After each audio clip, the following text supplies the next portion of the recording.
Alright, what it do, good people? It's your boy Pacman, Mr. 925. Once again, welcome to the People's Channel, authentic stories told by real people.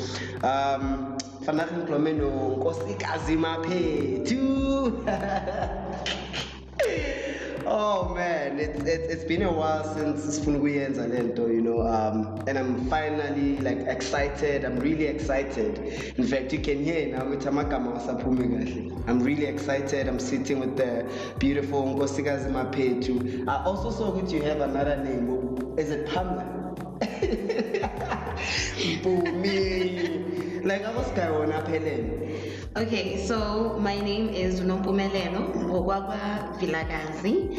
I am a Maphethu. I'm stuck with that surname, unfortunately, for now. So I'm just living in someone's shadow. However, I'm Mpumi Vilagazi, and Pamela is just my middle name. Dang! Yo, it's hot in here. It's hot. Two things. It's hot because weather-wise it's hot, and obviously it's hot because she's hot. I wish you guys could see her, but unfortunately. But obviously we will have like a part 2 whereby you get to see her. Then you could say if but before, right? So I want to start by just the icebreaker, okay, right? I'm just gonna give you words that I just thought down, and then I'm just gonna give you these words, and then when you can say something now, what you think, your opinion, or you can create a sentence or a song. You can just be as creative as possible now. Are you good? I'm good too. Alright, so the first word is love. Love is beautiful when done by people who understand it. Shoot. Alright, pain. Pain affects you, but it shows deep down inside when you as a person starts taking the steps. So it shows when you walk, it shows when you walk with that law. So basically, there is no way you feel pain. Is that what you say? No, there is no way of feeling pain because we express pain in different ways. Umunye expresses ufila pain in a sense Umunye has a lot of sex. Umunye dresses up to cover up the pain. Umunye it's makeup. Umunye it's just making people happy. Oh. Yeah. Making people happy, that's interesting. Yeah. Like I make people happy to raise my pain. So, yeah. And does it work? Yeah, it does work because when somebody else smiles, I also get to feed off that joy. Yeah. At least when you found a therapy for a pain. Is it therapy? Mm-hmm. Yeah. It's therapy. Alright. Music. Oh my God. Whoever that created rhythm and music, unlike the person that created maths, is amazing. Yamtanda. When you hear sound and the natural body starts moving to a certain sound, it's calming, it heals, it takes you to certain places. Music is something else. Like music is life, yo. Yeah. I also agree in terms of that. I'm a huge fan of music. I think music keeps me going. It keeps a lot of people going. And we could also say it's also one of the what do you call it? If the therapy or rehab for a pain, right? Definitely. Shoes. Oh, okay, shoes, depending. I love heels. I love heels because I'm at a certain level of which, you're setting your standards high. Let's walk up high. Let's walk tall and brave. Yeah, I love heels. I love it. Yeah. So is that the reason why you love shoes so much? Because they just give you that upper level. Yeah, I want to be elevated. If no one's gonna elevate me, I might as well elevate myself on my heel. Lastly, since we Women's Month, sex. It's amazing. Well, it only depends on if you have expectations and they are met, then it's amazing. Sometimes it can be, it can be something else. Hey? Yeah. Yeah, but it all depends on expectations at the end of the day. Alright, I hear. Welcome again. Thank you. Phew. Thank you for having me. Like just by just this whole icebreaker, I think I'm getting a lot about you. There's things I didn't know about you, but I just love this perspective and this energy that you always bring out, right? But before that, I just want to take you back to 2018. February 2018. Yeah. So you had this status. When I read it, I felt like it was a letter to yourself. Yes. Right, so I'm just gonna read it through, Okay. and then you'll take me through with what was going on at that time when you wrote this. All right. Okay, so it says, words of wisdom to myself. Buy a big mirror and name it after the one you love. Every time you hit them, break a piece off. It is okay if that piece comes out with 1,000 more pieces. Because that represents the amount of pain they feel.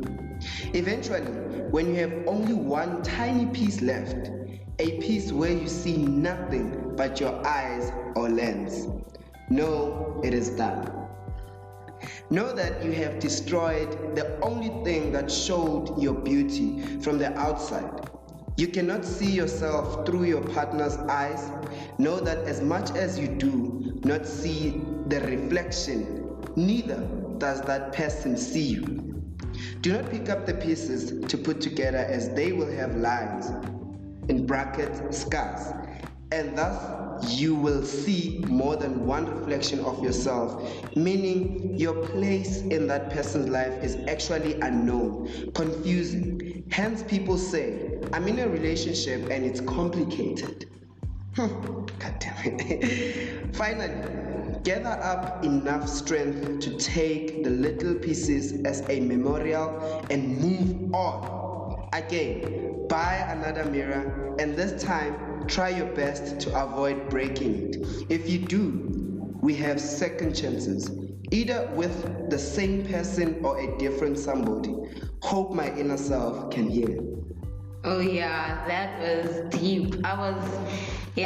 First of all, the broken English there, it was 2018. This is a domyan. But yeah, I was hurting, and as you know, I did mention Wuti, I'm still living under a shadow of someone who I'm not anymore. Hence, I still carry the surname that I don't want to be called by anymore, you know.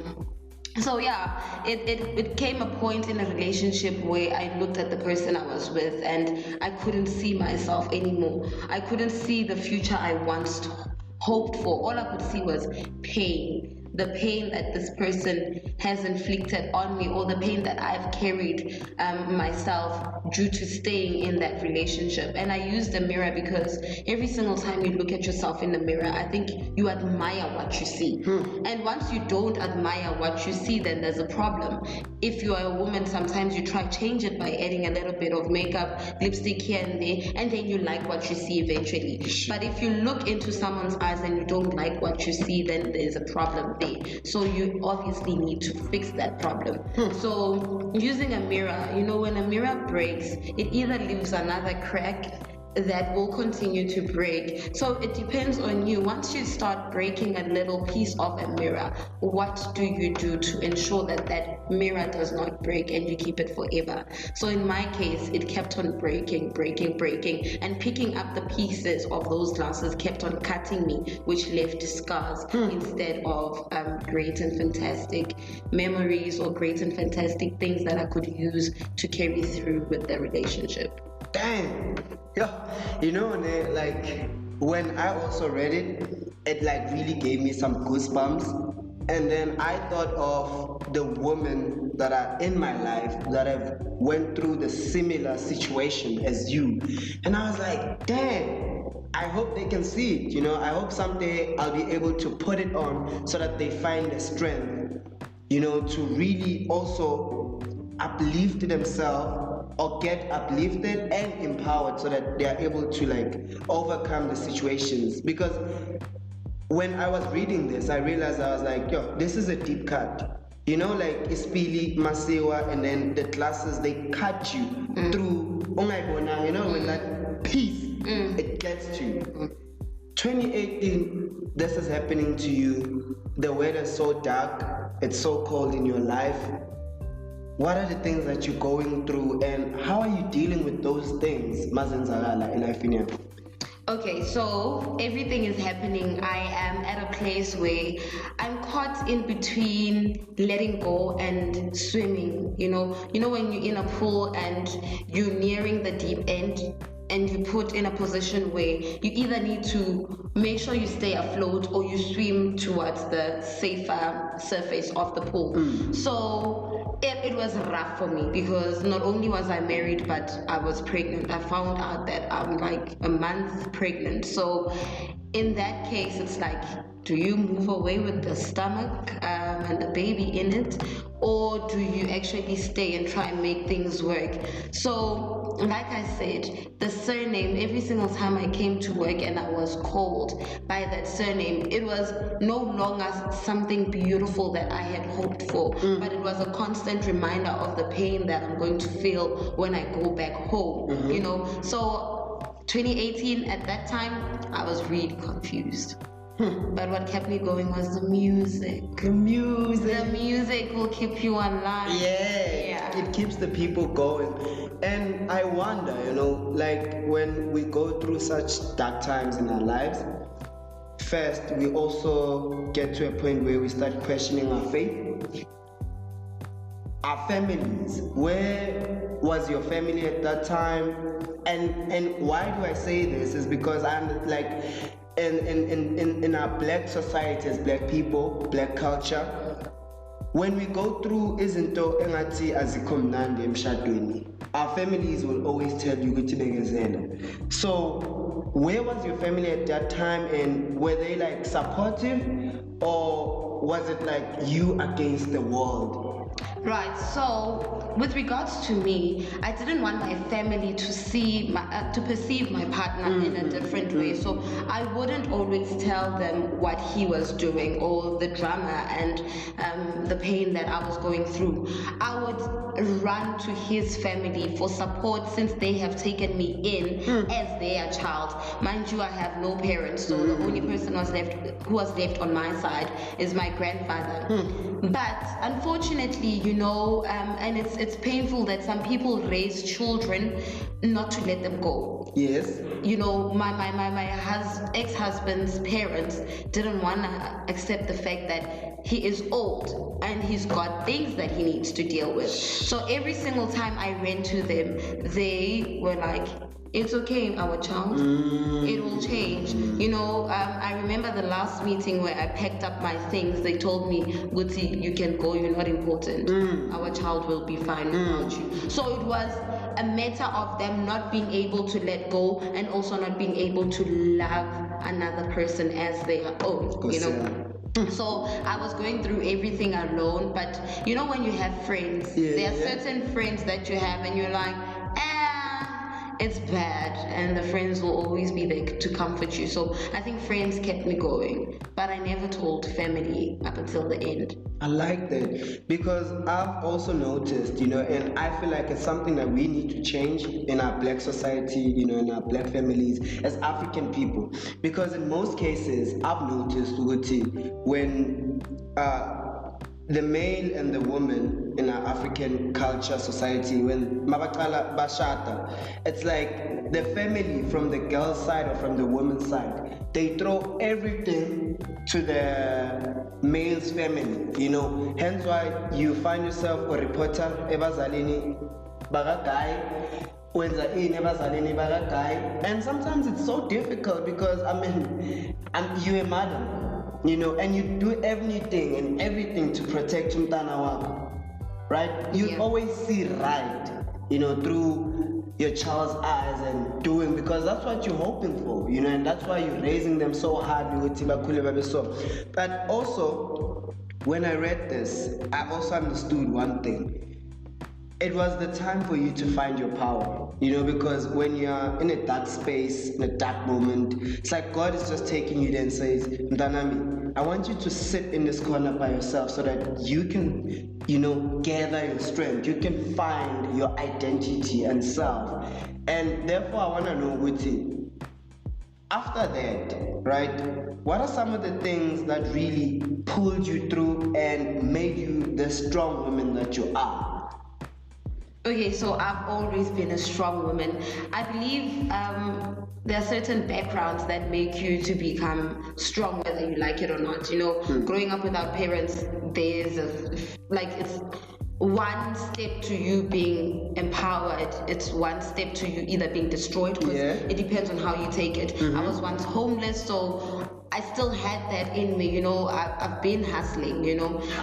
So imagine you finishing school with distinctions, but only to find a job as a domestic worker. You know, it's all about you knowing what you want and doing the right thing at that point. Yes, at that point I was put in a position where I had to step back, reflect, and honestly see if I want to carry on with this, if I want to be part of the statistics of divorcees, you know. I sat back and I was like, I do not want to sit back 27 years down the line and be like, but I saw the signs 27 years ago and I stayed. You know, what kind of teaching am I going to be giving to my children? Uguti, it is okay for a man to abuse you, to do as many things, to inflict pain on you, and then we're not finding just because you are a woman. It doesn't work like that. It doesn't. First of all, if the intention of marriage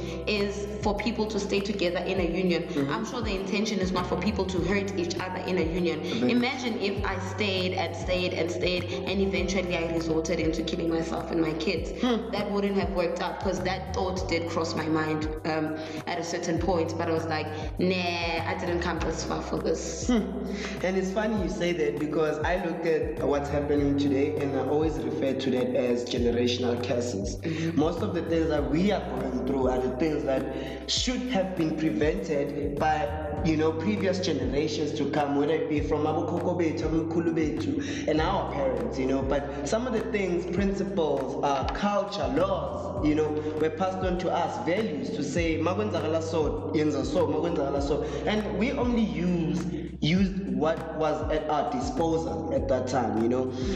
But it's such a beautiful thing to see a brave woman, Akuluma. So, because the reason being why I wanted us to have this conversation, like I said, this is the people's journey, you know, and these are the things that we write and read to ourselves, you know. But there's someone out there who's going through the very similar thing that you're going through, who's now suffering from depression. Some have even caused suicide. But to see you this strong, hence why I invited you. I was like, okay, you know what? Please come through and share. So whoever that's gonna drop their ear and just decide to listen, then they'll feel empowered. And that's you changing someone else's life. And also that's you healing from that process, because the more you tell your story, the more you get to own it. And it becomes yours and nobody can take it from it. And you have the power to beautify it, you know, than to like look at it and be like, yo, my story is bad and all of that, you know. But I understand with it. Also, there's a part 2 that's gonna come out where we'll be talking more about this, you know, getting into details where people will see us. Right now, you're a bit teary, you know, I don't have tissues. You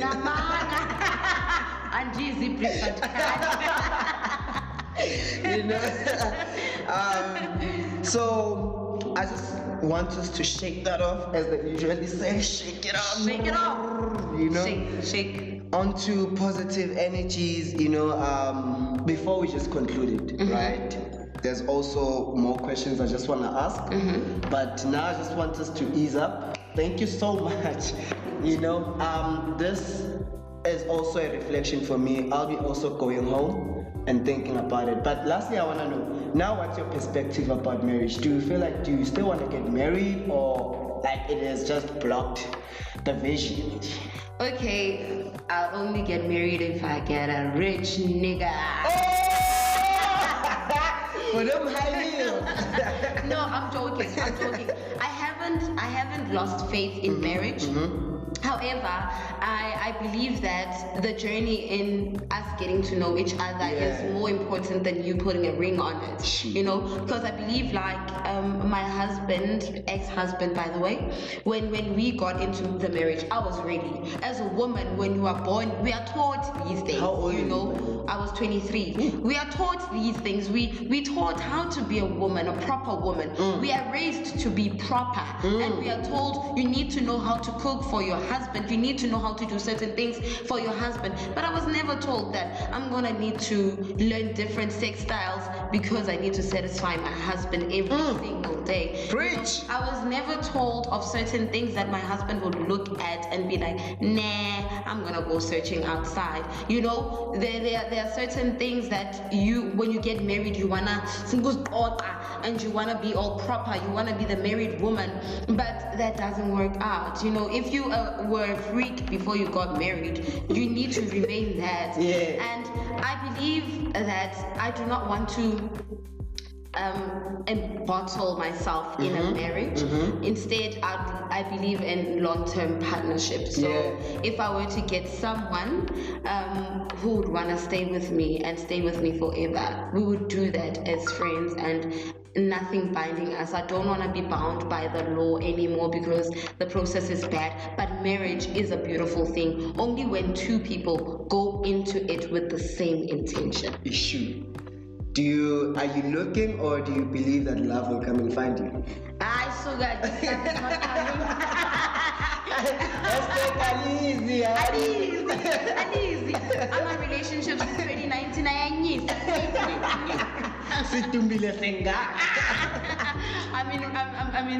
I see right now. No, I am looking, but I'm not actively looking. Because you know the challenge comes when you were married and now you're divorced. Not a lot of people are enticed by that. And another thing is, when I was married, I had kids. My job was to make kids, so I have kids, and now people judge me by that. So I'm thinking, was I supposed to abort all those kids, not knowing what's in the future, coming to divorce? I don't know, you know. So yeah, I am looking, but I'm not actively looking because of people and their stereotypes, and yeah, it's just making the journey a bit hard. God again, Sabona corner, right? Yeah. All right, thank you. Just before Sivala, would you rather not brush your hair forever or your teeth? Oh, hey, no. I'd rather not brush my hair. At least just keep the love coming closer.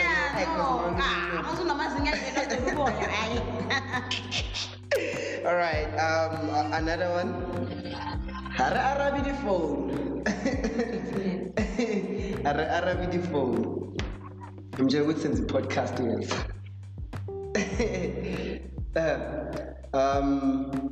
So it's really been beautiful, you know. I hope like whoever's gonna catch this episode, the podcast, The People's Journey, authentic stories told by real people. Now we are Zwela. This is a real human being with real emotions, you know. And what she just shared right now is a platinum story. You know, it's a platinum story. It's a story that most people wouldn't have the courage to talk about, you know. And for that, I want to just give a shout out to her. She's back. We continue. Would you rather be uncontrollable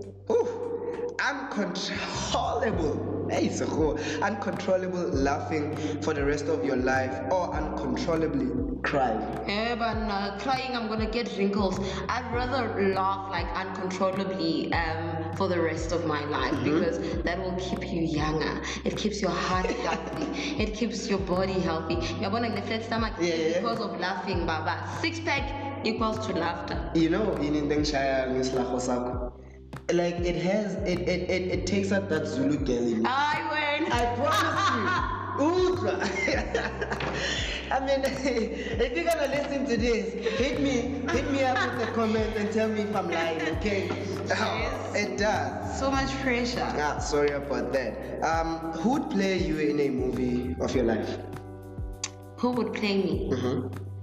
every single person I've inspired. She. Yeah. She. Every single person I've touched would play me because I've played certain roles in people's lives. But there are people that will play me. Those people. That's beautiful. And in closing, what would you say to the 16-year-old you? Miguel, if a guy who plays in church says Mozala, Balega. Balega! Yes! Balega! Hey!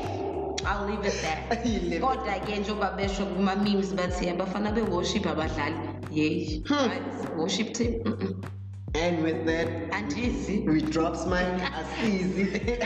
Hashtag, thank you so much, Nkosikazi Maphethu, for allowing this opportunity to happen. I'm looking forward to part 2, where people will see our faces and really, get to connect more, with these type of conversations. But also I condone you and I really respect you, from the bottom of my heart. I think you're one of the strongest women I've ever met in this world. And, I look forward to seeing you grow and achieve great things in this life, and just know, Guti, I'm your super #1 fan, right? Yeah. Hashtag, you all better know, them church brothers, we coming for you. We're coming for you.